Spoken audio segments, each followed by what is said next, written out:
This visualization highlights a massive vulnerability for the European economy, a staggering €360 billion merchandise trade deficit flowing directly from the EU into China.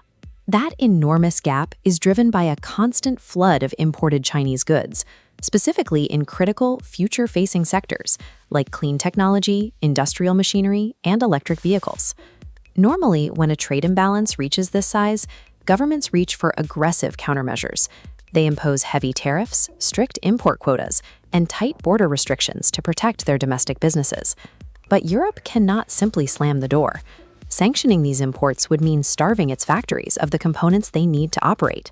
European manufacturers are entirely reliant on Chinese supply chains to build their own products. They need a steady stream of imported industrial parts just to keep their assembly lines moving. And that dependency extends all the way down to the raw materials. Access to rare earth minerals, the essential chemical elements required for modern tech, is tightly controlled by these same Chinese supply networks. If those supply lines were severed, Europe's automotive, tech, and energy sectors would face immediate paralysis. Brussels is caught in a trap. They have to figure out a way to build independent industrial strength while remaining deeply economically entangled with their biggest commercial rival. Instead of a destructive tariff war, the European Union and China have agreed to a formal 3-month ministerial negotiation, the first direct bilateral trade consultation of its kind in 7 years. Led by European Trade Commissioner Maroš Šefčovič and by Chinese Commerce Minister Wang Wentao, this 90-day diplomatic sprint is designed to systematically diffuse the tension. This diagram outlines the 4 core pillars of their negotiation. First, rebalancing the overall trade volume. Second, establishing predictable export controls to guarantee Europe's access to rare earth minerals. Third, enforcing strict intellectual property protection. And fourth, modernizing global trade rules through the WTO. By focusing on these 4 areas, leaders are actively trying to dismantle the trade imbalance through structured dialogue rather than chaotic border disputes.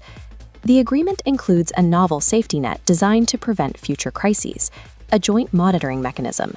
This chart tracks live trade metrics, acting as an economic early warning radar that scans for unusual import patterns.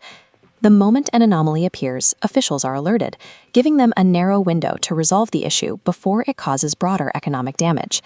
It is a deliberate shift in strategy, ensuring that future friction is handled by diplomats in boardrooms instead of triggering automatic retaliatory tariffs at customs checkpoints. Both sides face a strict deadline. They are scheduled to reconvene in Beijing this October, and they must prove that real progress has been made. China has strong incentives to compromise. With global supply chains already under immense pressure, Beijing needs to maintain healthy relations to keep its exports flowing into one of its most lucrative consumer markets. At the same time, the European Union desperately needs to buy time. They require this window of stability to gradually diversify their supply chains and reduce their reliance on single-country suppliers.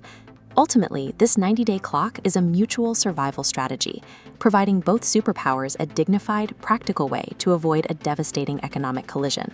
For global markets, this negotiation signals a massive de-escalation, proving that the world's largest trading powers are capable of rejecting immediate retaliation. This brings intense relief to volatile sectors like automotive manufacturing and renewable energy, where even the smallest supply chain disruptions cause massive financial losses. If these talks succeed, they will set a clear precedent for international policy coordination in an increasingly fragmented global economy. It highlights a defining reality of modern trade.